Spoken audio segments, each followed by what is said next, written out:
Morning sunlight cut through the gaps in the blinds, laying golden stripes across the worn couch cushions.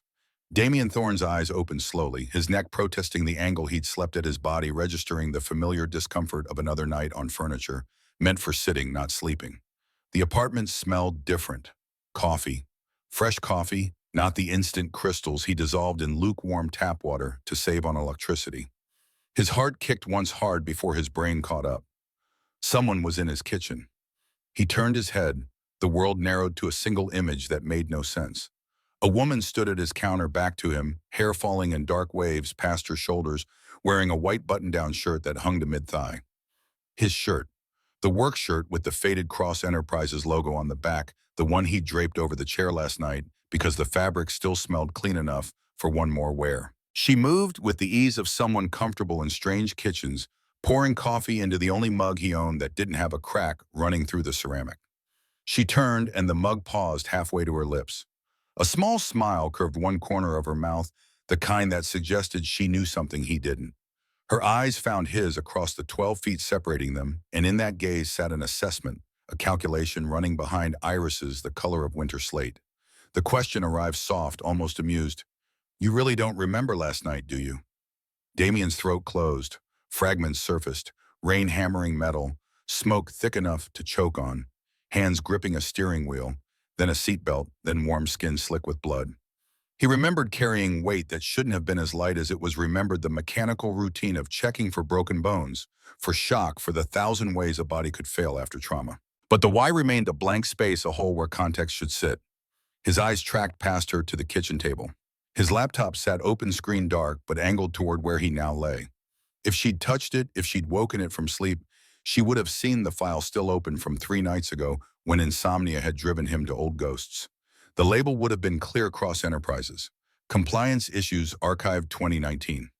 6 years of work condensed into 47 pages he'd saved before they fired him, before the severance package that came with an NDA thick enough to bury careers. The woman set the mug down with care, the ceramic meeting laminate with barely a sound. When she spoke again, each word carried weight, the kind that came from boardrooms and depositions, in moments where precision mattered more than warmth. She said, "I'm Elena Cross, the woman whose car you saved last night." A pause stretched between them, and in that silence, Damien felt the shape of the trap, even if he couldn't see its edges yet. Her next words landed like stones in still water, "And the woman whose company owns the building you live in."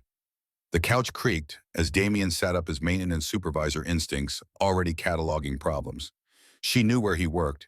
She'd seen inside his apartment, seen the stack of bills held down by a coffee mug on the counter, seen the twin mattress in the corner where his daughter slept behind a curtain made from a bedsheet tacked to the ceiling. She'd seen poverty made specific, given an address, given his face. And she was the CEO of Cross Enterprises, the woman whose father had built an empire on government contracts and venture capital, the woman whose signature appeared on the paychecks that kept Damien's bank account hovering just above zero. Damien's voice came out rougher than intended. "How long have you been awake?" "Since 5. Your coffee maker is temperamental." She gestured to the ancient machine he'd rescued from the building's trash room 2 years back, the one that sputtered and hissed, but still produced something close to drinkable. "I hope you don't mind. I needed something to ground me after." The bedroom curtain rustled. Small feet padded across linoleum, and then Amara emerged, her hair a nimbus of coils that refused to be tamed by sleep, her gap-toothed smile already forming before her eyes fully opened. She wore the pajamas with the glow-in-the-dark stars, the ones Damien had bought on clearance last September when she'd announced she wanted to be an astronomer. She stopped when she saw Elena, her smile freezing into something more cautious. The question tumbled out high and clear. "Daddy, who's the pancake lady?" Damien's mind fumbled for the right words, the ones that would explain without explaining, that would give his daughter enough truth to satisfy her, while keeping the complicated adult realities at bay. But Elena spoke first, dropping to one knee, so her eyes met Amara's, the movement unconscious, the kind that spoke of someone who understood how to meet children on their level. Her voice gentled. "Just someone your daddy helped last night. You must be Amara." "How do you know my name?" Suspicion threaded through Amara's tone, the wariness of a 7-year-old who'd learned early that strangers knowing things they shouldn't was a warning sign. Elena's gaze flicked to the refrigerator, to the drawings held up by magnets shaped like cartoon animals. One showed a crayon family of 2, labeled in careful block letters, Daddy and Amara. Another displayed the solar system, each planet colored with the kind of attention to detail that required reference materials and dedication. At the bottom, in Amara's handwriting, "My daddy, the secret hero."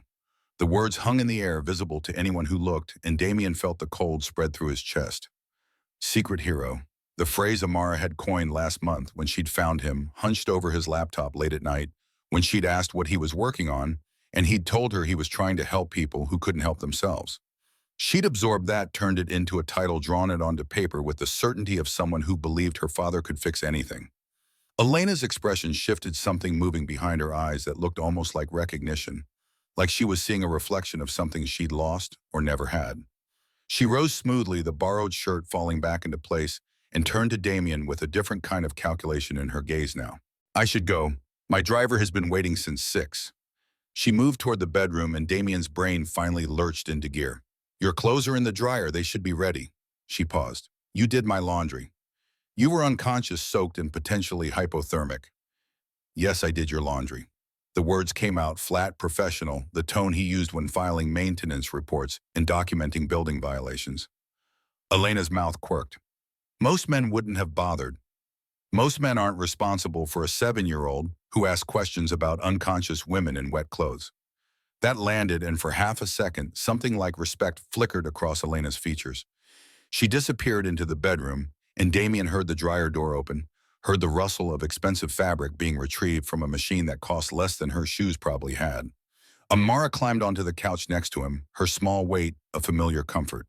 Her whisper barely reached his ears. "Is she nice?" "I don't know yet, baby."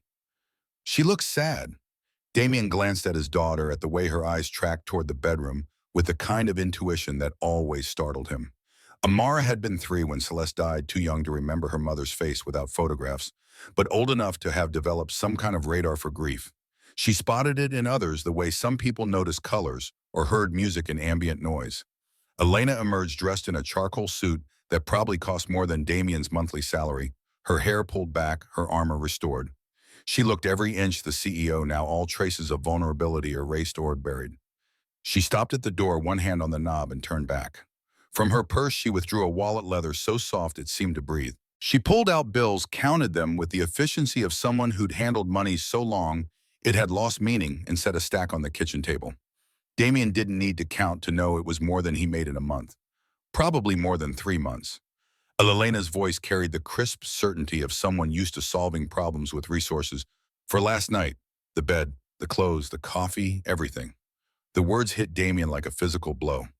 For a moment, he couldn't breathe around the sudden compression in his chest, around the understanding that she'd looked at his apartment, at his daughter, at his life, and reduced it all to a transaction. That she thought the help he'd given, the basic human decency of pulling someone from a burning car, could be purchased, could be settled, like a debt between strangers. He stood, and the movement brought him to his full height, brought the 36 years of living in a body that moved through the world as a problem to be solved or a threat to be managed. He crossed the room in 4 steps, picked up the money, and held it out to her. The rejection came quiet, each word carved from something harder than stone. "I didn't do it for money." Elena's hand remained at her side. "I'm not suggesting you did. I'm being practical." Practical. The word tasted bitter. Damien's grip on the bills tightened, and he took one step closer, close enough to see the way her pupils dilated slightly, close enough to watch her process the fact that he wasn't backing down. "You think throwing cash around makes you practical. You think you can buy your way out of owing someone basic human kindness." "That's not what I meant." But her voice had lost its certainty, developed a hairline crack. Damien extended his arm further, the money nearly touching her chest. "Take it back. I don't need your guilt money, and I sure as hell don't need you turning what I did into some kind of business transaction." The air between them crystallized, became something sharp and fragile. Amara's breathing went quiet behind them, and Damien could feel his daughter's attention like a weight on his shoulders, could imagine what she was learning from this moment about how her father stood in the world. Elena's fingers closed around the bills, and for a heartbeat their hands occupied the same space, her manicured nails against his calloused knuckles. Then she pulled back the money, disappearing into her purse with a swift, almost violent motion. "Most people would have taken it." The words came soft, almost wondering. "Then I guess you need to meet better people." Damien stepped back, putting distance between them before the proximity could do something neither of them intended. Something shifted in Elena's expression, a wall coming down, or a calculation being revised. She looked at him with fresh eyes, and in that gaze, Damien recognized the assessment of someone who just had their assumptions challenged, who was being forced to recategorize the world in real time. She glanced at Amara still perched on the couch, watching them with the wide-eyed attention of someone witnessing adults behave in ways that didn't match the scripts she'd been taught. Elena's voice dropped, became something closer to genuine. "I apologize. That was thoughtless." Damien's jaw tightened. "Yeah, it was." The silence that followed carried too much weight pressed against the walls of the small apartment until Damien thought something might crack. Elena moved to the door again, and this time she opened it, letting in the cold January morning and the sounds of the building waking up around them. At the threshold, she paused. "What's your name?" "Your real name, not just the one on the maintenance roster." Damien Thorne." She repeated it slowly, testing the shape in her mouth. "Damien Thorne." Then she was gone, and the door closed with a soft click that felt louder than it should have. Amara's voice broke the quiet. "Daddy, why did you get mad?" Damien sank back onto the couch, suddenly exhausted in a way that had nothing to do with the night's interrupted sleep. Because sometimes people forget that money can't fix everything. That some things you just do because they're right. Like saving her. "Yeah, baby. Like that." Amara climbed into his lap, her small arms wrapping around his neck. Her breath was warm against his shoulder when she whispered, "Our light shines small, but it shines bright." The phrase he taught her, the one he repeated on the nights when the electricity bill came due and the bank account showed 2 digits instead of 3, when he lay awake doing math that never quite added up. It was the thing he told her when she asked why they couldn't afford new shoes, or why dinner was rice and beans again, or why Daddy looked so tired. He held her tighter. "That's right, Amara. Small, but bright." The morning crept forward. Damien made actual breakfast using the eggs and bread he'd been saving for the weekend, because Amara needed something in her stomach and because the routine of cooking gave his hands something to do while his mind processed the last 12 hours. He walked her to the bus stop, watched her climb aboard with her backpack and lunch made from leftovers, watched the yellow vehicle pull away, carrying his entire world toward another day of school where she'd be the kid whose clothes came from thrift stores and whose lunches never included the packaged snacks other children traded. Back in the apartment, Damien stood in front of his laptop. The file still sat there, closed now, but present, a ghost of the career he'd left behind. Cross Enterprises, Compliance Issues Archive 2019. He'd been an investigator, then had worked for a mid-tier consulting firm that did corporate compliance audits. Cross Enterprises had hired them to review their labor practices after a minor lawsuit, and Damien had been assigned to comb through payroll records, interview workers, verify that the company was following both the letter and spirit of employment law. He'd found discrepancies. Small ones at first, easily explained as clerical errors or system glitches, but the pattern had emerged over weeks of digging: maintenance workers paid at rates below their union contracts, overtime hours that disappeared between time cards and paychecks, workers who complained and then found themselves reassigned to less desirable shifts or buildings. Nothing egregious enough to be obvious, but enough to form a picture of systematic wage suppression affecting predominantly Black and Latino workers, people who looked like him, who struggled like he struggled, who couldn't afford lawyers or the risk of losing employment by pushing back too hard. Damien had written it up, presented his findings to his supervisor, recommended a full investigation with subpoena power and forensic accounting. 2 days later, he'd been called into an office and told his services were no longer required. The severance package had been generous, the NDA airtight. He'd taken the money because Celeste had been in treatment and medical bills didn't care about principles. He'd signed the papers that said he'd never speak about what he'd found, that he'd delete all files and return all materials, that he'd walk away and pretend those 6 months of work had never happened. Except he'd saved one copy, backed it up to a drive he'd hidden in a box of Celeste's things in a place no one would think to look, because who searched a dead woman's keepsakes for corporate espionage? He'd told himself it was insurance that if Cross Enterprises ever came after him, he'd have proof of what he'd found. But really it was guilt. The guilt of walking away, of taking the money, of letting the injustice continue, because he had a dying wife and a daughter who needed a father more than she needed a martyr. The laptop screen reflected his face back at him, and in that dark mirror, Damien saw a man who'd spent 5 years doing maintenance work at the very company he'd once investigated, a man who fixed broken pipes and changed light bulbs and pretended he didn't know what the corporate offices 3 floors up were hiding. And now the CEO had slept in his bed, had drunk his coffee, had offered him money like he was just another problem to be solved with the contents of her wallet. The absurdity of it would have been funny if it didn't make him want to put his fist through the wall. His phone buzzed. A text from Daniel Foster, the neighbor who watched Amara when Damien worked late shifts. "Everything okay this morning? Saw a fancy car outside." Damien typed back. "Long story. Thanks for keeping Amara last night." The response came quick. "Anytime, son. That girl's a treasure." Damien pocketed the phone and moved through the apartment, straightening cushions and washing the single coffee mug Elena had used, erasing the physical traces of her presence, even as his mind kept circling back to the way she'd looked at his refrigerator drawings, to the crack in her voice when she'd apologized, to the calculation in her eyes when he'd refused her money. The television in the corner was a relic from better days, a flat screen Celeste had insisted they buy before she got sick, when they'd still believed in futures that included saving for down payments and retirement accounts. Damien turned it on more from habit than intention, let the morning news fill the silence while he folded the blanket he'd used on the couch. The anchor's voice cut through his thoughts. In developing news, CEO Elena Cross of Cross Enterprises survived a dramatic car crash late last night. Sources say a local resident pulled her from the burning vehicle just moments before it exploded. Miss Cross was treated for minor injuries and released early this morning. Damien's hands stilled on the blanket. The screen showed footage of the crash site emergency lights painting the rain-soaked street in red and blue. The Mercedes was a twisted sculpture, metal bent and blackened, unrecognizable as anything that had once carried human life. Damien's stomach turned over as he registered how close it had been, how narrow the margin between rescue and tragedy. 5 seconds later, maybe 10, and Elena Cross would have died in that car while he drove past thinking someone else would handle it. The coverage switched to Elena standing in front of Cross Enterprises headquarters, microphones clustered like metal flowers in front of her face. She wore the same suit she'd left his apartment in, her composure perfect, not a hair out of place. But Damien had seen her without that armor, had seen her vulnerable and afraid and human, and he couldn't unsee it now. A reporter's question, "Can you tell us who saved you?" Elena's pause stretched half a second longer than it should have. When she spoke, her voice carried a weight that suggested she was choosing words with care, that what she said mattered more than usual.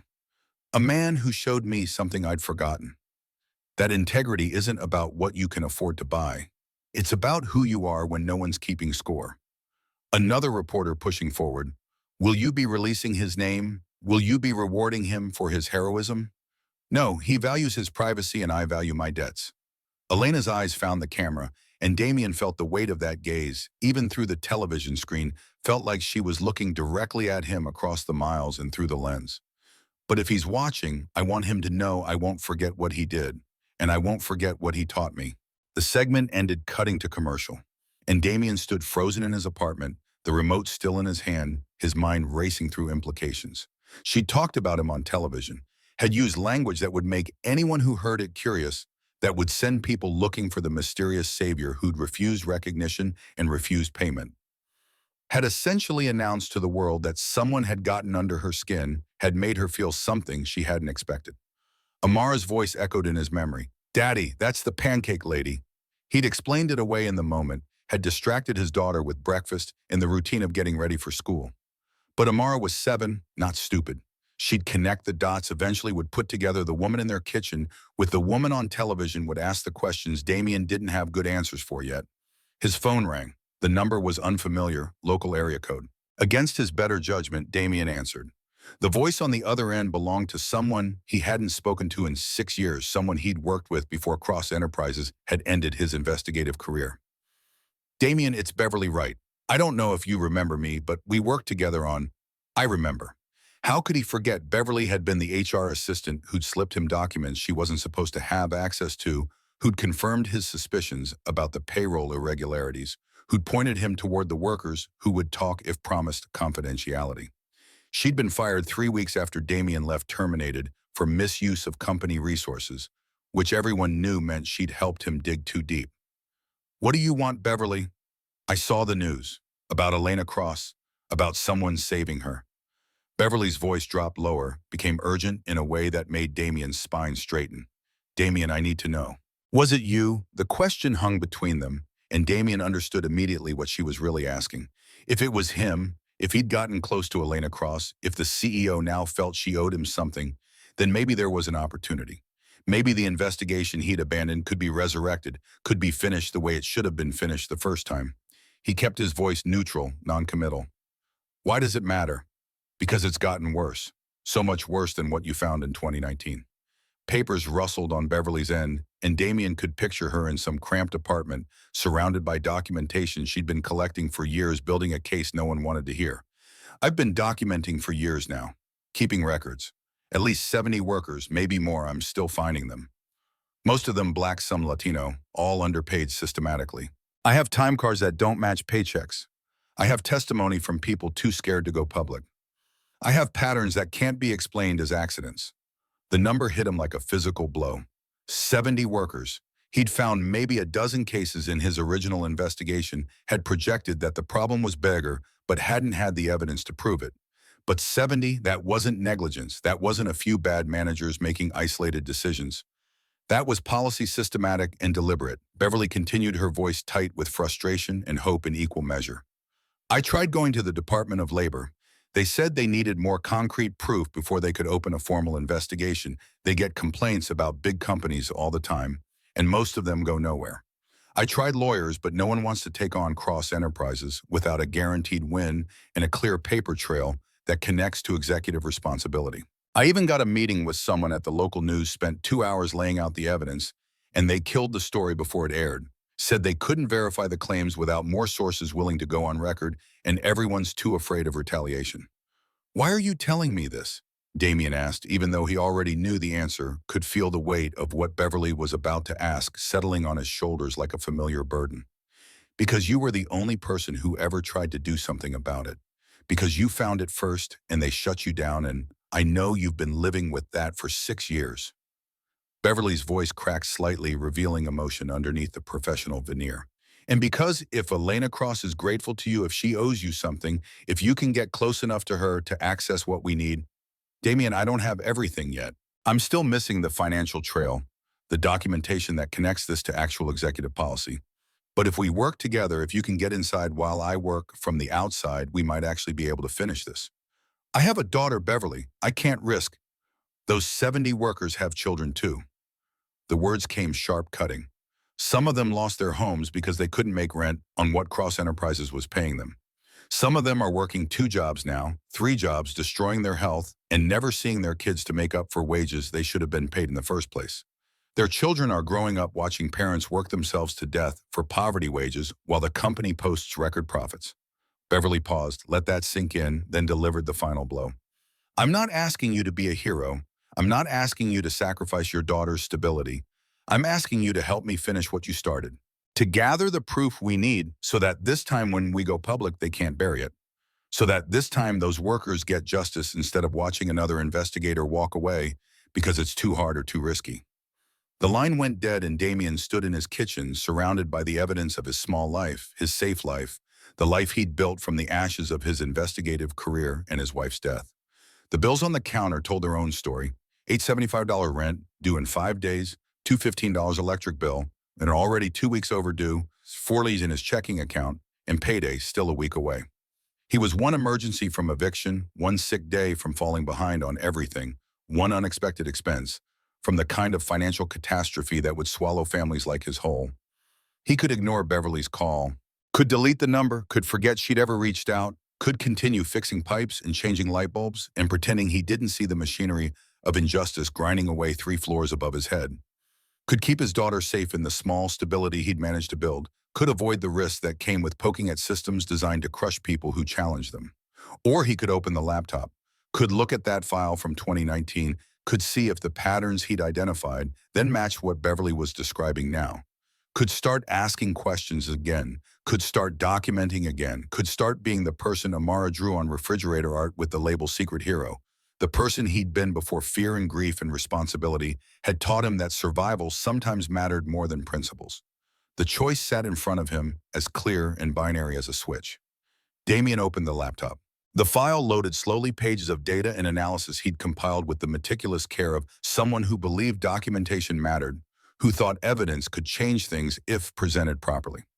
He read through his own notes from 6 years ago, saw the younger version of himself trying to build a case strong enough to overcome corporate legal teams and NDAs and the quiet machinery of reputation management that protected companies like Cross Enterprises from scrutiny. He'd failed then, but then he'd been alone, had been an outside contractor with no authority and no leverage and no protection when they decided to shut him down. Things were different now. He worked inside Cross Enterprises, had access to buildings and workers, and the small vulnerabilities that existed in every system if you knew where to look. He knew which managers left computers unlocked, which offices had lax security, which workers might talk if someone they trusted asked the right questions. And Elena Cross owed him something. Might not know yet exactly what that debt would cost, but the debt existed. She'd said as much on television, had basically announced to the world that she valued what he'd done, that she wouldn't forget it. He could use this, could get close enough to find the evidence Beverly needed, could document the wage theft from the inside with Elena's implicit endorsement protecting him from the retaliation that had ended his investigation 6 years ago. It would mean lying, would mean using her gratitude as cover her trust as a weapon against her own company, would mean building a relationship under false pretenses, pretending his interest was personal, when really it was evidence gathering dressed up as friendship or whatever else might develop between them. The ethical weight of it pressed against Damien's chest made breathing difficult. But he thought about Beverly's 70 workers, about families losing homes while Cross Enterprises posted record profits, about the pattern of exploitation that had survived 6 years because no one with power had cared enough to stop it, because people like him had chosen safety over justice when the choice got hard. He picked up his phone and dialed Beverly's number. She answered on the first ring, her voice tight with hope and fear in equal measure. "Damien, tell me everything. Every worker you've documented, every discrepancy you've found, every piece of evidence you have. And then tell me exactly what you need me to find." Outside, the January morning continued its slow crawl toward noon, indifferent to the choices being made in a small apartment in a building owned by the woman whose empire Damien was about to start examining for cracks. The television still played in the background, cycling through news and weather and advertisements for products no one in this neighborhood could afford. But Damien wasn't watching anymore. He was listening to Beverly's voice detail. Years of systematic theft, was making notes on the back of an envelope, was beginning to see the shape of something larger than he'd imagined, something that required more than just one man's conscience to fix. Small, but bright, he'd told Amara. Maybe it was time to test whether that was enough. The afternoon stretched ahead, full of possibilities and dangers in equal measure. Damien would eventually have to reach out to Elena, would have to accept whatever olive branch she extended, would begin the careful dance of getting close while maintaining enough distance to do what needed doing. But first he needed a plan. Needed to understand exactly what Beverly had, what evidence gaps remained, and how he could gather the missing pieces without exposing himself, or more importantly, without putting Amara at risk of losing the only parent she had left. Because at the end of everything, the investigation, the evidence, the potential confrontation with one of the state's most powerful companies, he still had to wake up every morning and be a father to a 7-year-old who believed her daddy was a secret hero. And heroes Damien was learning didn't always get to choose between doing what was right and protecting the people they loved. Sometimes they had to find a way to do both, even when the path forward looked impossible, even when success meant becoming someone he wasn't sure he wanted to be. His phone buzzed with a new message. "Unknown number, Mr. Thorne. This is Marcus, Miss Cross's head of security. She asked me to deliver something to you. I'll be at your building in 20 minutes. The message arrived without context, without explanation, and Damien felt Elena Cross inserting herself back into his life, whether he was ready or not. 20 minutes later, a knock sounded at his door. Damien opened it to find a man in a black suit, professional and patient, holding a cream-colored envelope with the weight of expensive stationery. "Mr. Thorne, from Miss Cross." Damien took the envelope, and Marcus was already turning away and already moving toward the stairs with the efficiency of someone on a tight schedule. The door clicked, and Damien was alone with whatever Elena had sent, with the certain knowledge that opening it would change things in ways he couldn't fully predict. He opened it carefully. Inside, a handwritten note on heavy paper that probably cost more per sheet than his weekly grocery budget. "Mr. Thorne, I regret my thoughtlessness this morning. You were right to refuse what I offered. Some things cannot and should not be reduced to transactions, and I apologize for trying to make our interaction into one. I would like the chance to apologize properly and to discuss how I might support the work you clearly care about on your terms, not mine. If you're willing to talk, my direct line is attached. With respect, Elena Cross." The business card was simple, embossed with a number that bypassed assistants and went straight to her private office. Damien held it between his fingers, feeling the quality of the cardstock, and understood that Elena Cross had just handed him exactly what he needed: access, credibility, and the CEO's personal attention. He could use this, could get close enough to find the evidence Beverly needed, could document the wage theft from the inside with Elena's implicit endorsement protecting him from retaliation. Could finish what he'd started 6 years ago, could get justice for workers who deserved it. All he had to do was lie. Use her gratitude, exploit her trust, pretend his interest was genuine when really it was strategy. The weight of that choice pressed against him as he stood in his small apartment, holding a business card that represented both opportunity and moral compromise. Small but bright, Amara had said. The light his daughter believed in, the heroism she'd drawn onto paper and stuck to the refrigerator. Damien looked at that drawing now, at the crayon version of himself with the label Secret Hero, and wondered if Amara would still see him that way when this was over, when the truth came out about what he'd done and who he'd hurt to get justice for people he'd never met. But the 70 workers Beverly had documented, they had children too. Children who deserved fathers who didn't work themselves to death for poverty wages. Children who deserved to see that systems could change, that injustice could be challenged, that sometimes the light shone bright enough to matter. Damien picked up his phone and dialed Beverly one more time. "I'm in," he said when she answered. "Tell me what you need me to find, and I'll find it." Then he set Elena's business card on his kitchen counter, right next to the bills he couldn't pay and the laptop holding evidence from 6 years ago, and began planning how to become the kind of person who could smile at someone while secretly working to dismantle everything they'd built. The kind of person who could choose justice over honesty, principle over relationship, the greater good over personal integrity. The kind of person he'd sworn he'd never be again. But the light had to shine somewhere, and sometimes Damien was beginning to understand it had to shine in the darkest places of all, including the compromises people made when every choice looked like betrayal, and the only question was who you'd betray and whether you could live with yourself afterward. 3 days passed in careful avoidance. Damien worked his shifts, documented what Beverly had asked him to watch for, and ignored the business card that sat on his kitchen counter like an accusation.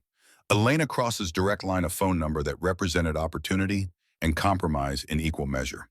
He'd met with Beverly at the library as planned. She'd arrived with 2 banker's boxes full of documentation, photocopied time cards, pay stubs with discrepancies, highlighted handwritten testimony from workers too afraid to use their real names. They'd spread it across a study table on the 4th floor, and Damien had spent 3 hours absorbing the evidence of systematic theft that had grown worse, not better, in the 6 years since he'd walked away. Beverly had changed. The nervous HR assistant, he remembered, had hardened into someone who understood how institutions protected themselves, who'd learned that documentation was the only defense against willful blindness. She showed him the patterns workers consistently paid $4 to $5 below their contracted rates overtime, that vanished between approval and paychecks, complaints that disappeared into HR files never to be investigated. "I need the financial trail," Beverly had said, pushing a legal pad toward him covered in questions. "Where does the money go after it's skimmed from payroll? Who authorizes the discrepancies? Is there a shell company, offshore accounts, someone at the executive level signing off?" Damien had studied her notes, recognizing the methodology of someone who'd been preparing for this moment for years. "You've been building this case alone." "Someone had to. After they fired me, I got a job at a competitor. But I stayed in touch with people still working at Cross, collected evidence whenever they'd share it." Her fingers had drummed against the table. "But I'm missing the smoking gun. The document that proves intent, that shows this isn't just accounting errors but actual policy." That conversation had happened 48 hours ago, and since then Damien had been cataloging the access he'd need: executive floor trash, unlocked computers during after-hours maintenance, server rooms where backup files lived. All of it theoretically available to a maintenance supervisor who knew where to look and when to be invisible. But getting that access safely required cover, required a reason to be places he shouldn't be asking questions that would raise flags if anyone noticed the pattern. Which brought him back to the business card, to Elena Cross and her offer to talk on his terms. Damien picked up his phone before he could second-guess the decision, dialed the number. 2 rings, then her voice slightly breathless, like she'd rushed to answer. Damien, no preamble, no corporate greeting, just his name spoken with something that sounded like relief. "You said we could talk, on my terms." "Yes, whenever you're ready, wherever you want." He'd expected negotiation, expected her to suggest her office or some neutral restaurant. The immediate capitulation caught him off guard, reminded him that beneath the CEO exterior was someone who'd spent the morning in his kitchen looking uncertain and human. Tomorrow, 10 a.m. your office. Better to establish the relationship there where security cameras would document their meetings, where their interaction would seem professional rather than personal. And Elena, this conversation is about establishing boundaries, about making sure we understand each other before anything else happens. A pause, then, I'll make sure we're not interrupted. The line went dead and Damien was left holding a phone that felt heavier than it should, weighted with the knowledge of what he was about to start. Elena's office occupied the top floor of Cross Enterprises, a space designed to intimidate with floor-to-ceiling windows and furniture that cost more than most people's cars. Damien arrived exactly at 10, refused the coffee her assistant offered, and sat across from her desk with the posture of someone prepared for negotiation rather than supplication. She had notes, actual bullet points on a legal pad, the kind of preparation that suggested she'd taken his requirement for boundaries seriously. The formality of it eased something in Damien's chest, made this feel less like a trap and more like two people trying to find stable ground. Elena's pen tapped against the pad, a nervous gesture that didn't match her controlled delivery. I've been thinking about how to do this right, how to acknowledge what you did without making you feel bought or managed. That's a good start. So here's what I'm proposing. She slid the legal pad across the desk. First, no more unilateral decisions about your life. If I want to help with something, anything, I ask first. You have full veto power. Damien scanned her notes, seeing the structure of someone used to contracts and negotiations. Second, your job security is completely separate from whatever personal relationship we may or may not develop. You're employed based on your work performance period. What happens between us outside work stays outside. And third, Elena's voice softened slightly. If I cross a line, you call me on it. Immediately. No letting resentment build because you're trying to be polite. The vulnerability in that last point surprised him. Damien leaned back, studying her across the expensive desk, seeing past the CEO armor to someone who genuinely didn't know how to have relationships that weren't transactional. My terms are simpler, he said. You stop trying to solve my problems without asking what I actually need. You accept that I'm going to say no sometimes, and no doesn't mean I'm ungrateful. I can do that. And if we're going to have any kind of relationship, professional, personal, whatever, it's between equals. Your money doesn't make you better than me, and my moral high ground doesn't make me better than you. Elena's expression shifted into something that looked like relief. Equals, yes, I want that. They shook hands across the desk, and the contact lasted longer than professional necessity required. Elena's fingers were warm, her grip firm, and when she smiled, the expression reached her eyes in a way Damien hadn't seen before. Have dinner with me, she said, tomorrow night, somewhere quiet where we can actually talk without performing. The invitation carried implications beyond the words, and Damien felt the trajectory of his plans shifting, felt the careful lines between using her and knowing her starting to blur before they had even been fully drawn. But he needed this, needed the access, the credibility, the protection her interest would provide while he gathered evidence. And if part of him wanted to say yes for reasons that had nothing to do with investigation, well, he'd deal with that complication later. I picked the place and we split the check. Elena's laugh came genuine and surprised. Deal. Over the following weeks, a pattern emerged that pulled Damien in two directions simultaneously. Elena visited on Thursdays, the one day he worked the early shift and could be home by 6. She brought takeout from restaurants Amara had never heard of, taught his daughter astronomy, using apps that turned the ceiling into a planetarium, played chess with the patience of someone who understood that losing to a 7-year-old was its own kind of victory. Damien watched them together and felt something dangerous taking root. Hope that looked like family possibility, that tasted like future emotions that scared him more than any practical fear usually did. But Tuesdays and Saturdays belonged to Beverly. Over the first month, they established a careful protocol, different locations, each time encrypted messages, dead drops for documents too sensitive to carry openly. Damien would photograph papers from unsecured offices during late-night maintenance calls, download files from computers left logged in note patterns in executive schedules and security rotations. Every Tuesday at 2 p.m., he'd meet Beverly somewhere public, but anonymous coffee shops in different neighborhoods, library study rooms, once in her car, in a grocery store parking lot 20 miles outside the city. She'd review what he'd found, cross-reference it with her own documentation, and identify the next pieces they needed. You're getting good at this, Beverly said during their fourth meeting in mid-February, spreading his photographs across a coffee shop table. These payroll reports show the discrepancy clearly. Workers approved for 45 hours paychecks calculated at 40. That's just one department. How many others are affected? At least 6 that I can confirm. Probably more. Beverly's finger traced a pattern across the documents. But look at the authorization code, same sequence across all departments. Someone in the executive office is processing these manually, overriding the automated system. Damien studied the codes, recognizing the implications. That's not negligence. That's deliberate. Exactly. Which means we need to find who has access to these codes and why they're using them. Beverly looked up, her expression carrying the weight of someone who'd been fighting this battle alone for too long. I've got testimony from workers. I've got documentation of underpayment. What I don't have is proof that connects this to executive policy. Without that, Cross Enterprises just claims its isolated errors and fires a few low-level managers. The enormity of what they were attempting settled over Damien like a physical weight. They weren't just exposing wage theft. They were building a federal case against one of the state's largest employers, trying to prove systematic conspiracy in an organization designed to protect itself from exactly this kind of scrutiny. Victor Ashford, Damien said, Chief Financial Officer. If anyone designed this system, it's him. Then we need access to his files, which you don't have. Damien thought about Elena, about the dinners they'd been having weekly, about the way she'd started asking his opinion on foundation decisions and actually listening to his answers, about how trust was building between them, genuine and complicated and useful. I'm working on that. Beverly's eyes narrowed. Damien, I need you to be careful. I know she seems nice. I know you're developing feelings.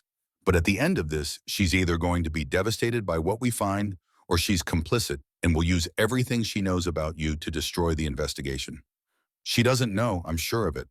How can you be sure she's the CEO? How does systematic wage theft happen for 6 years without her knowledge? The question haunted Damien as he drove home that evening. How did Elena not know? Was she truly that insulated from operational details? Or was she playing a longer game, using his attraction to monitor what he was discovering? He didn't have answers. Only the growing certainty that whatever he found would eventually force him to choose between protecting Elena and protecting the workers whose stolen wages financed her empire. The weeks accumulated into months.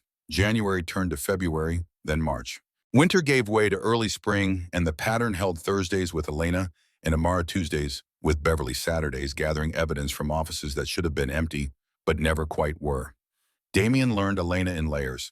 The CEO who commanded boardrooms dissolved into someone who laughed at Amara's jokes and asked genuine questions about orbital mechanics because his daughter wanted to talk about Jupiter's moons. The woman who'd offered him cash that first morning transformed into someone who brought groceries without comment, who fixed Amara's bike chain because she'd grown up poor and knew how to work with her hands, who sat on his worn couch and seemed more comfortable there than in her penthouse office. And through it all, Damien documented, photographed payroll discrepancies, noted which executives had access to override codes, built spreadsheets that matched Beverly's methodology, cross-referencing dates and amounts and authorization sequences. The evidence grew. 70 workers became 76, then 82, as more people came forward through Beverly's network. The pattern sharpened into something undeniable: systematic wage suppression, targeting minority workers, executed with precision that suggested institutional knowledge. But the financial trail remained elusive. Where did the money go after it was skimmed? How did millions of dollars disappear from payroll without triggering audits? Who benefited beyond the obvious boost to quarterly profit margins? We're missing something, Beverly said in late April, frustration evident in the way she shuffled documents across their library table. The money has to go somewhere. Shell companies, offshore accounts, executive bonuses tied to cost reduction, something. But I can't find the connection. Victor Ashford's office, Damien said, not for the first time. If the trail exists, it's there, which you still can't access without raising red flags. Beverly leaned back, studied him. How's it going with her, with Elena? The question carried layers Damien didn't want to examine. It's complicated. Complicated how? She's not what I expected. She's genuine with Amara. She listens when I talk. She's trying to use her money for good. The foundation is actually helping people. So you're developing feelings? Beverly's voice carried no judgment, just observation. I'm doing what we agreed, getting close, building trust. That's not what I asked. Damien didn't answer because any answer would be a confession he wasn't ready to make. That some Thursday evenings he forgot why Elena was there, forgot about the investigation and the evidence, and the choice he'd eventually have to make. That watching her teach Amara about constellations made his chest ache was something that felt dangerously like hope. That he was starting to care about her in ways that had nothing to do with access or strategy. Beverly seemed to read the silence for what it was. Just remember what we're doing this for. Those 82 workers, their families, the justice they deserve. I haven't forgotten. Good, because we're getting close. I can feel it. One more piece, one document that proves executive knowledge, and we'll have everything we need. 6 weeks after the foundation launched preliminary programs, Elena invited Damien to the official gala. The invitation arrived on heavy cardstock with formal language, but tucked inside was a handwritten note that made his chest tighten. I hope you'll come. This wouldn't exist without you, and I'd like you to see what we're building together. The word together lingered in Damien's mind as he borrowed a suit from Daniel Foster and helped Amara into a dress that Daniel's wife had altered to fit. When they arrived at the convention center in early May, Damien's first thought was that Elena had outdone herself. The space transformed into something that balanced elegance with accessibility, that made clear this wasn't just another charity event for wealthy donors to feel good about themselves. His second thought, arriving with the force of a physical blow, was that the banner stretching across the entrance was wrong.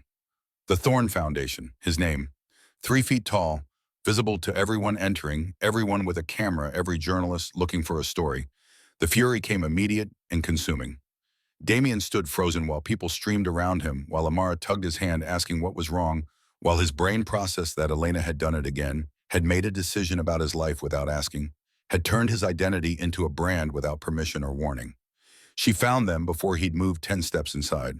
Wore white, simple, and elegant, and her smile carried confidence that suggested she knew exactly what she'd done and believed it was justified. Mr. Thorne, Amara, I'm so glad you could make it. Damien's voice came out flat with barely controlled anger. You used my name, without asking. Elena's expression didn't shift into defense or apology. Instead, she met his eyes with steady certainty. I used your name because it represents what this foundation stands for. Dignity, hard work, choosing to help because it's right, not because you expect something back. We agreed on boundaries. We did, and I'm breaking them because sometimes the right thing matters more than the comfortable thing. Her jaw set. You can be angry. You can leave. But look around first. See what your name is making possible. Damien wanted to walk out to make a scene that would match what she'd created. But Amara was watching, donors were gathering, and the program showed services that could genuinely help families. Services that wouldn't exist if he let wounded pride destroy them. A woman approached with a microphone. Mr. Thorne, we need you backstage in 5 minutes, trapped by good intentions and public expectations. Damien knelt to Amara's level. Babysit with Mr. Foster while I handle something okay. You're mad at Miss Elena. I'm frustrated. She's trying to help, Amara said with the wisdom of someone who saw past adult complications. Like you help people. The simplicity cut through his anger. Damien kissed her forehead, watched Daniel Foster guide her away, then followed Elena backstage where preparation hummed with controlled chaos. In a narrow hallway with minutes before curtain, Damien kept his voice low and hard. This is the last time you make decisions about me without asking. The last time you use my name, my story, my life as part of whatever you're building. Elena's composure cracked at the edges. I know, and I'm genuinely sorry for violating our agreement. But Damien, this foundation needed to represent someone real. Someone who embodies what we're trying to do. You are that person. I'm not your mascot. You're not. You're my partner in this if you'll let yourself be. She paused as the announcement echoed from the stage. After tonight, we figure out how to do this right. How to work together instead of me working around you. Deal. Damien wanted to refuse, wanted his anger to mean something. But the foundation was real. The need was real, and walking away now served no one except his pride. Deal. The event unfolded with practiced precision. Elena spoke about responsibility and vision, about using resources to create systems that helped rather than exploited. Damien listened and felt the irony like a knife. Here was the CEO of a company stealing from workers, talking about dignity and justice while standing beneath his name in letters 3 feet tall. Then she called him to the stage. The lights were bright enough to blind. The audience was shapes and shadows waiting for inspiration. Damien held the microphone and spoke without preparation, pulled by something deeper than strategy.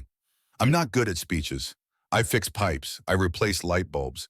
I keep buildings from falling apart. The room settled into listening silence. But being a single dad taught me what it means to hold things together when the world is working against you. You learn to choose. Gas or groceries, heat or electricity, new shoes for your kid or paying rent on time. He found Amara in the crowd, her face bright with pride. My daughter asked me once why we eat rice every day. I told her because rice means we're together. Rice means we're okay.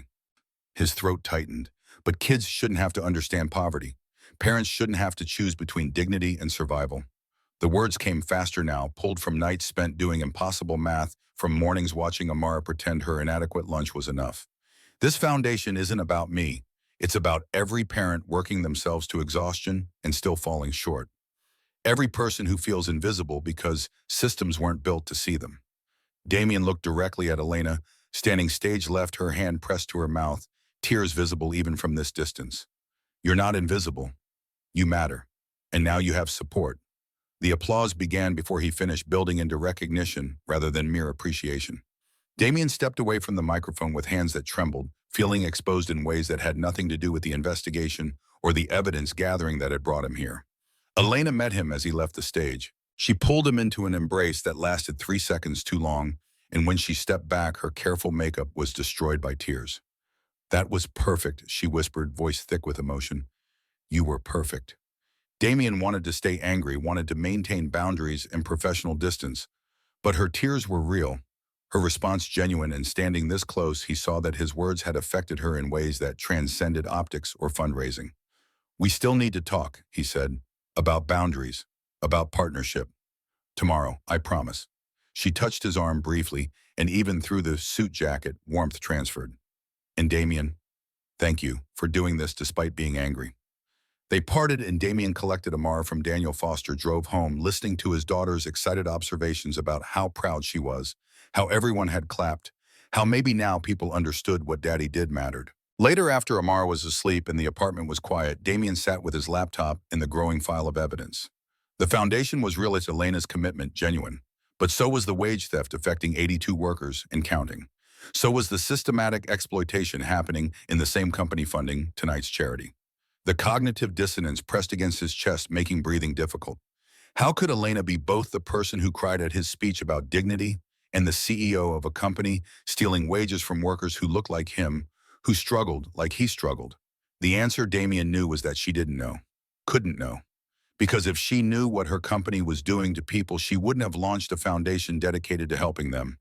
She would have fixed the problem at its source, which meant getting closer, meant building more trust, meant continuing the careful dance of evidence gathering while a relationship grew between them that felt increasingly real and increasingly impossible to sustain once the truth emerged. Beverly's message waited on his phone. Making progress on the financial trail. Found a lead on shell companies Victor might be using. Need to verify. Will update soon. Damien typed back, good, keep digging. Then he closed the laptop, checked on Amara sleeping peacefully behind her curtain, and stood in his small apartment, feeling the weight of choices that hadn't yet been made, but already cast shadows across everything he was building. The foundation had his name now. Elena had his trust, or thought she did.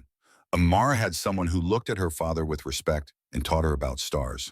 And Damien had evidence of crimes that would destroy all of it when the moment came to choose between protecting the woman he was starting to care about and securing justice for workers who had no one else fighting for them.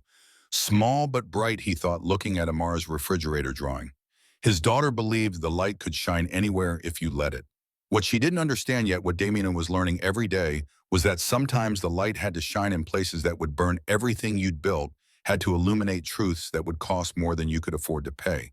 But the workers deserved justice. The evidence was building, and Damien Thorne, maintenance supervisor and father and reluctant investigator, would see this through to whatever end waited on the other side of revelation. Even if that end meant losing the first thing that had felt like hope since Celeste died. Even if it meant teaching his daughter that sometimes doing right required sacrifices that felt impossible to bear. The light would shine, the truth would emerge, and Damien would live with whatever came after, because that was what heroes did, even the secret ones, even the ones who weren't sure they deserved the title his daughter had given him. Outside Detroit settled into spring night. Inside, a man stood at the intersection of justice and love, investigation and relationship, principle and possibility, knowing he couldn't walk both paths, but not yet ready to choose which one to follow and which one to abandon. The meeting in Elena's office the following week felt different than their first negotiation. They'd both learned something from the foundation event Elena about the cost of unilateral decisions, Damien, about the complexity of doing good work through imperfect means. They reworked their agreement with more specificity, added clauses about consultation timelines, decision-making, authority consequences for violations. By the time they finished, the document looked less like a personal arrangement and more like a partnership contract, which perhaps was what they both needed. One more thing, Elena said as Damien prepared to leave. I want you on the foundation board, not as a figurehead, as an actual voting member with real authority over how programs develop. Damien paused at the door. Why? Because you'll keep me honest. You'll make sure we're actually helping people instead of just making ourselves feel better about helping people. She met his eyes. I need someone who will tell me when I'm wrong, who won't let me turn this into another business venture that looks good on paper but fails the people it's supposed to serve. The offer represented exactly what Damien needed: deeper access to Elena's world, legitimate reasons to be involved in organizational decisions, opportunities to observe how she thought about money and workers and responsibility. Beverly would see it as perfect cover for gathering evidence. But accepting meant another layer of deception, another way he was using Elena's trust to build a case against her company. I'll think about it, Damien said, and left before the guilt could show on his face. May dissolved into June.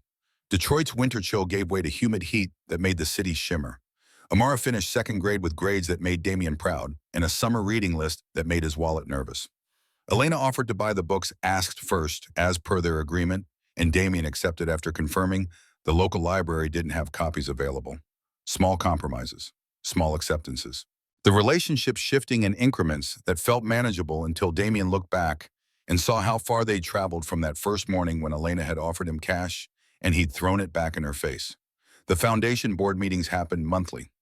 Damien attended alongside people who donated six figures annually, who ran their own companies, who spoke a language of philanthropy and impact metrics that initially felt foreign. But he learned quickly to ask questions that cut through jargon to actual outcomes, push back when proposals seemed designed more for donor appeal than recipient benefit. And Elena listened, adjusted strategies based on his feedback, deferred to his judgment on programs targeting single parents because he'd lived that reality in ways she never had. You're good at this, she said after a particularly contentious meeting in late June where Damien had convinced the board to redirect funding from a high-profile initiative to something less glamorous, but more effective. I just asked if the thing would have actually helped me when I needed it. That's the skill. Most people on boards like this have forgotten what it feels like to need help, or never knew in the first place. Elena gathered her papers, and they walked toward the elevator together. You're making this foundation better than I could have made it alone. The praise sat uncomfortably on Damien's shoulders, weighted by the knowledge that he was there under false pretenses, that every conversation with Elena served dual purposes she couldn't see. But the foundation was doing good work. That part was real. Families were getting assistance. Programs were launching that addressed actual needs rather than perceived ones. Whatever Damien's motivations, the outcomes mattered. He held on to that truth during Tuesday meetings with Beverly when she'd show him the latest evidence and remind him what they were building toward. The case grew stronger weekly. 82 workers became 91 as more people found courage to share their stories. The pattern of wage theft sharpened into something that would be impossible to dismiss as mere error once it went public. We're close, Beverly said in early July, spreading financial documents across their library table. I've traced money flowing through 3 shell companies Victor Ashford controls. Millions of dollars that should have gone to payroll ending up in accounts linked to his wife's family trust. That's embezzlement on top of wage theft. Exactly, which means criminal charges, not just civil penalties. Beverly looked up. I've got a source who used to work in Cross's accounting department. He's willing to talk to the Department of Labor if we can guarantee protection. Once he testifies about what he was told to do about the systematic nature of the wage suppression, we'll have everything we need. Damien felt his stomach drop. How long before you approach DOL? I want to wait until fall, give my source time to prepare, make sure all documentation is ironclad. Beverly studied him. That gives you about 2 months to finish gathering whatever you're gathering and to figure out what you're going to do about her.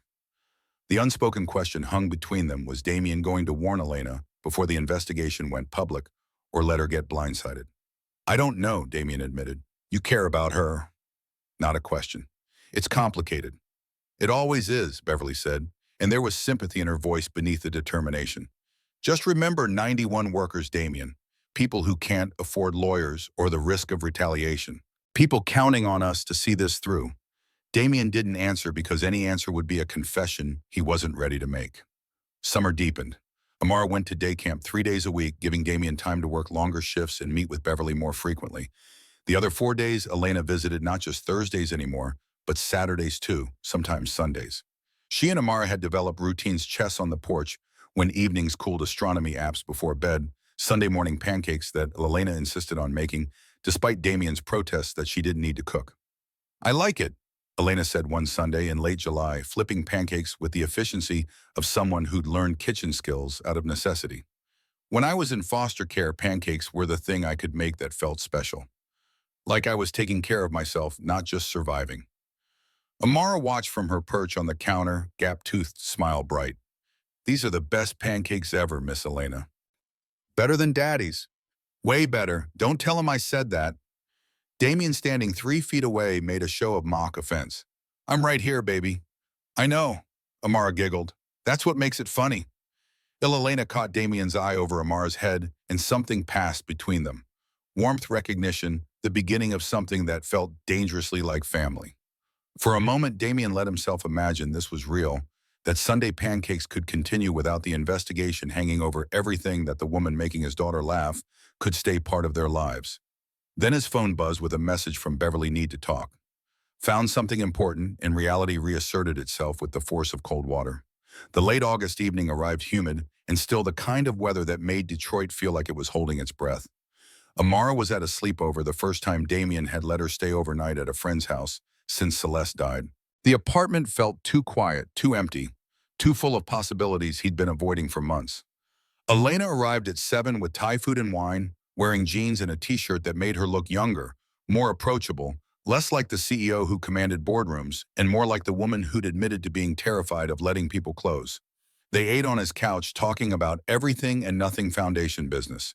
Amara's upcoming 3rd grade year, whether Damien would ever fix the leaky faucet in his bathroom or just keep putting a bucket under it. The conversation had the comfortable rhythm of people who'd learned each other's patterns, who could sit in the silence without it feeling awkward. Can I ask you something? Elena set down her wine glass and turned to face him fully. Sure. Why haven't you ever asked me about my past, about foster care, about how I built the company, about any of the details that usually make people curious? Damien considered his answer carefully. Because I figured you'd tell me when you were ready, and because people aren't their histories. You're not just a foster kid who made good any more than I'm just a widower raising his daughter alone. But those things shape us. They do, but they don't define us. He met her eyes. You want to tell me about it? Elena was quiet for a long moment, fingers tracing the rim of her glass. Then she started talking about aging out of the system at 18 with $200 and nowhere to go, about sleeping in her car while working 2 jobs and taking night classes, about the loan officer who'd believed in her business plan when no one else would, about building cross enterprises from nothing, because she'd learned early that safety came from resources and resources came from risk. My father, not biological, the man who eventually adopted me when I was 23, he taught me that money was power, that having resources meant never being vulnerable again. She paused. But you taught me something different, that money can't buy the things that actually matter, that sometimes the most powerful thing you can do is refuse payment. Damien's chest tightened. Elena, I'm falling for you, she said quietly. Have been for a while now, and that terrifies me because every time I've cared about someone, they've either left or they've wanted something from me. But you're different. You keep refusing things I try to give you. You call me on my mistakes. You make me want to be better than I thought I needed to be. The confession hung between them, honest and vulnerable and impossible. Because Damien was falling for her too, had been falling, despite his intentions, despite the investigation, despite knowing that everything he was building with her was constructed on a foundation of deception that would eventually crumble. I care about you too, he said, and it was the truest thing he'd said to her since this started. More than I should. More than is probably wise. Why isn't it wise? Because I'm investigating your company. Because I'm gathering evidence that will destroy your reputation. Because everything between us is built on lies you don't know I'm telling. But he couldn't say any of that, so instead Damien reached for her hand, laced their fingers together, and told a different truth. Because I have a daughter who's watching how I do this, who's learning about love from the choices I make. I need to do this right, need to build something that's real and solid and worth the risk of letting someone in. Elena's hand tightened on his. I can do real. I can do solid. I've never been good at slow, but I'll learn if that's what you need. It's what Amara needs. She's already asking if you can be her mom. And I need to be sure, need to know this is something that's going to last before I let her hope for that. It will last. Elena moved closer, close enough that Damien could smell her perfume, could count the gold flecks in her gray eyes. I don't do anything halfway, Damien. When I commit to something, I commit completely. That's how I've survived everything I've survived. And I'm committing to this. To you. To Amara. To building something that matters more than money or status or any of the things I used to think were important. Damien's hand came up to cup her face, thumb brushing across her cheekbone. She leaned into the touch, eyes fluttering closed, and for a moment everything else fell away. The investigation, the evidence, the impossible choice waiting in his future. He kissed her. Gentle at first, testing, asking permission with touch instead of words. Elena responded with intensity that surprised him, her hands fisting in his shirt, pulling him closer, kissing him like she'd been waiting months for this permission. When they finally broke apart, breathing hard, Elena smiled against his mouth. That wasn't very slow. No, Damien agreed, even as his hands stayed locked in her hair. It wasn't. They spent the hours until midnight on his couch, trading kisses and conversation, learning the topography of each other's boundaries. Elena told him about the loneliness of being CEO, about how everyone wanted something from her and no one just wanted her. Damien told her about Celeste's final days, about the promise he'd made to take care of Amara, about the guilt of being relieved when the suffering finally ended. They traded vulnerability like currency, and somewhere in that exchange, the lines between investigation and relationship blurred beyond recognition. This wasn't just strategy anymore. Damien was in love with her, had been falling for weeks without admitting it even to himself, and that love made what was coming infinitely worse.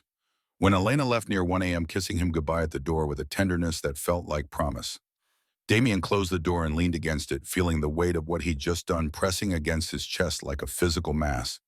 His phone showed 3 missed calls from Beverly. A text, urgent, call me ASAP. Damien dialed and she answered before the first ring finished. I found it.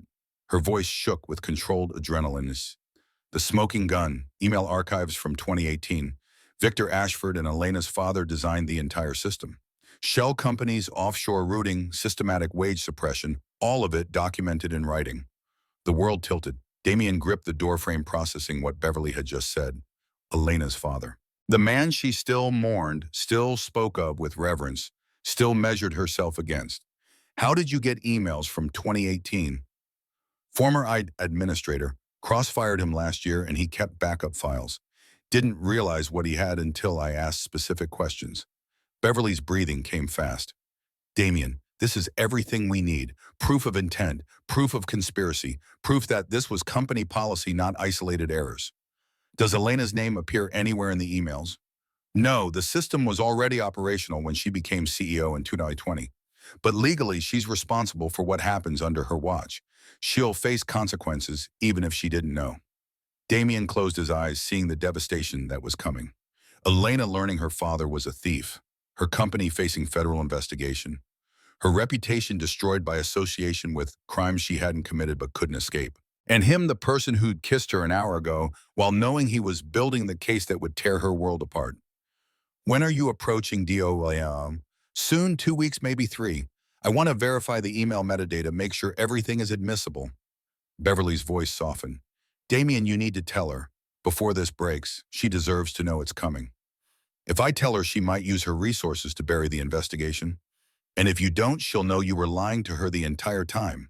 That everything between you was strategy. Beverly paused. Which is worse? Damien didn't have an answer. The line went dead, and he stood in his apartment, surrounded by evidence of the evening wine glasses on the coffee table, the impression of Elena's body on his couch, the taste of hers still on his lips. And underneath it all, the knowledge that in 2 weeks or 3, everything would detonate. Before Damien could process Beverly's revelation, before he could decide whether to warn Elena or stay silent, a different crisis arrived.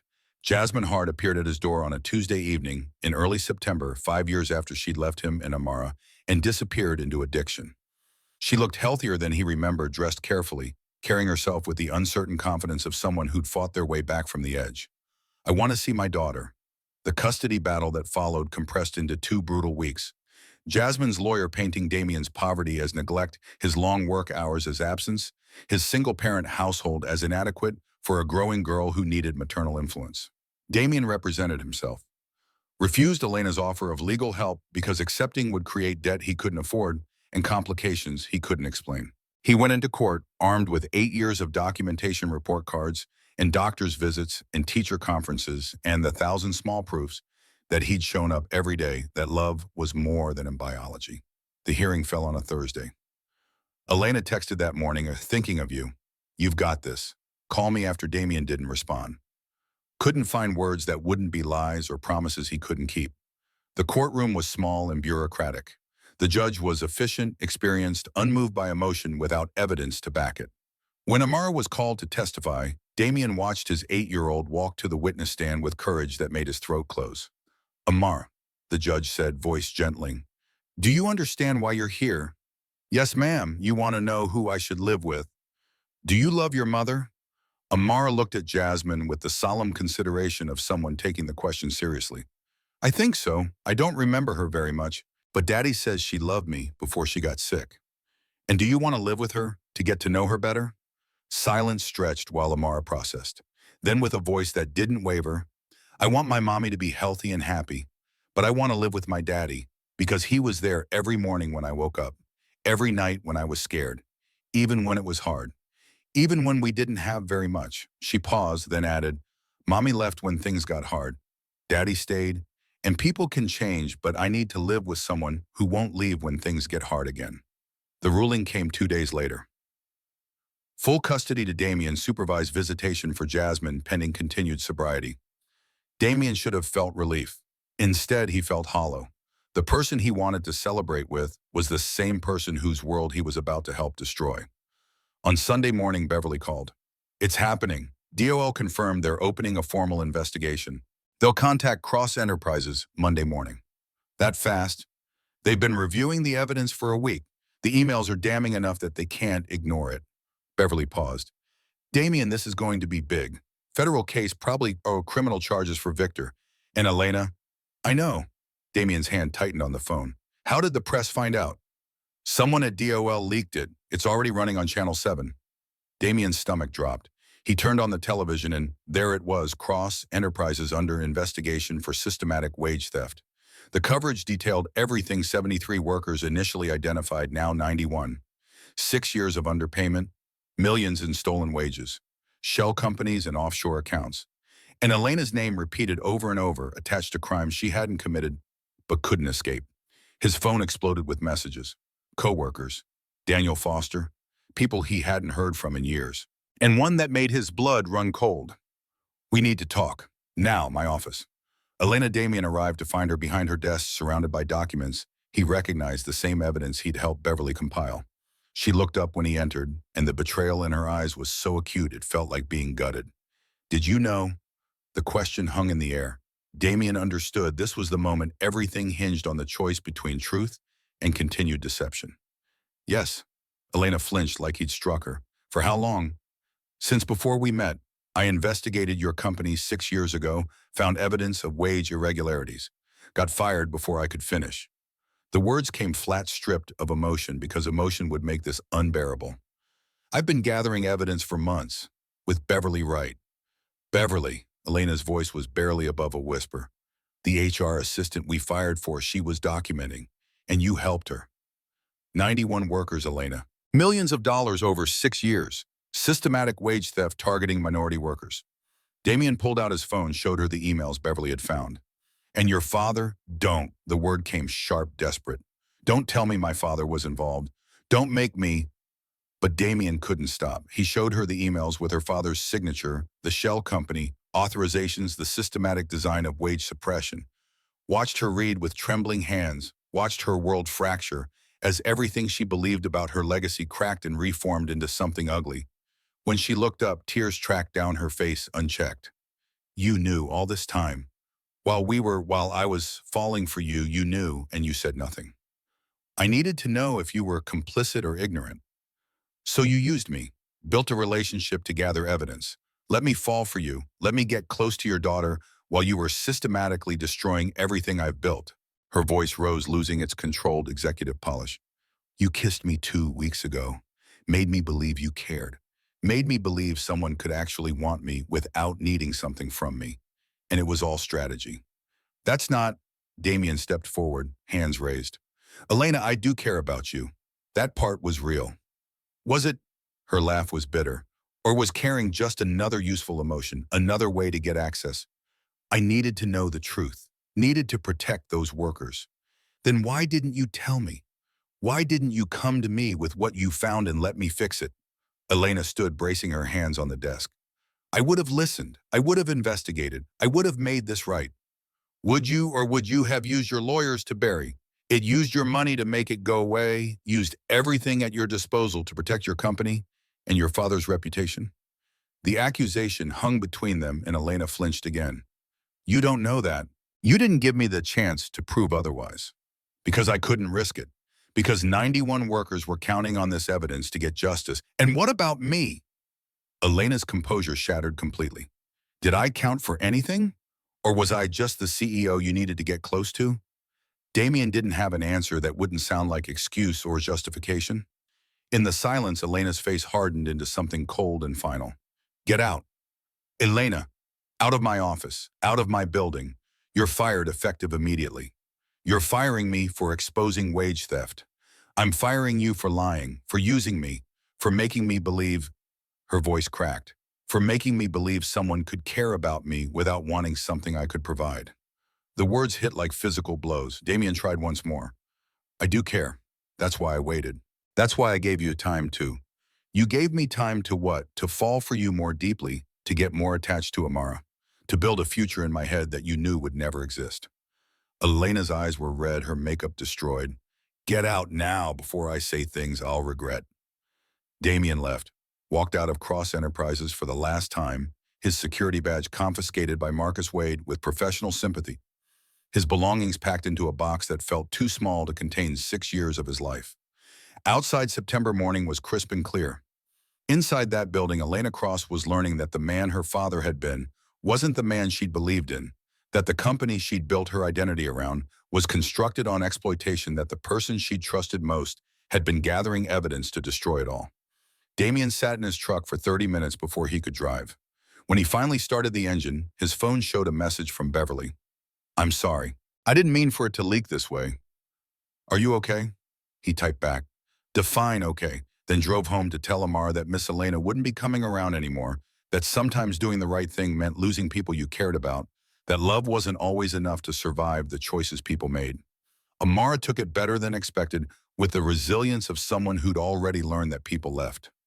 But that night, Damien heard her crying through the curtain, and the sound broke something in him that hadn't broken when Elena fired him or when she'd said she didn't want him.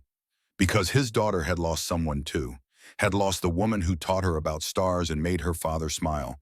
And that loss felt unforgivable in ways Damien's own heartbreak didn't.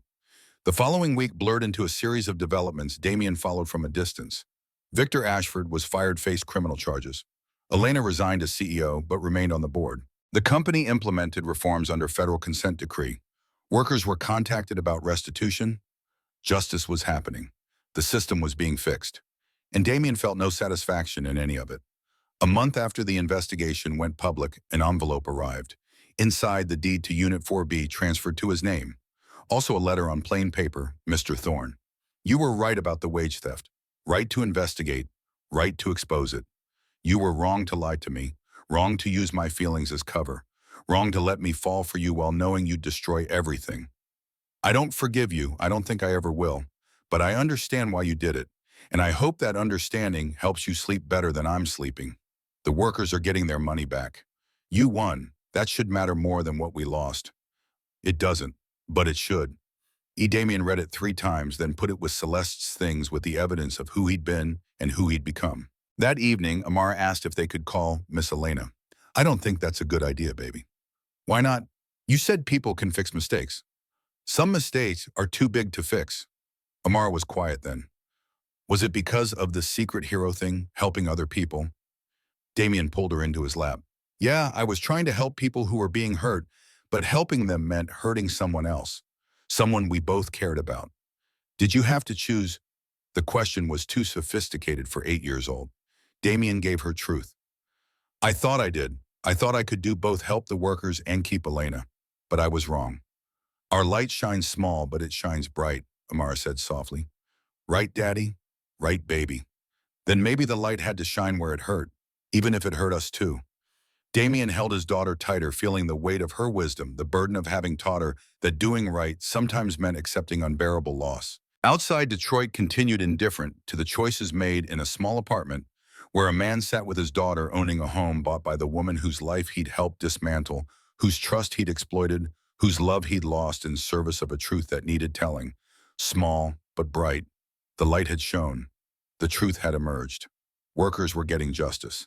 And Damien Thorne sat in the wreckage of what might have been, wondering if the cost had been worth the principle, if 91 workers' restitution balanced against his daughter's tears and Elena's devastation.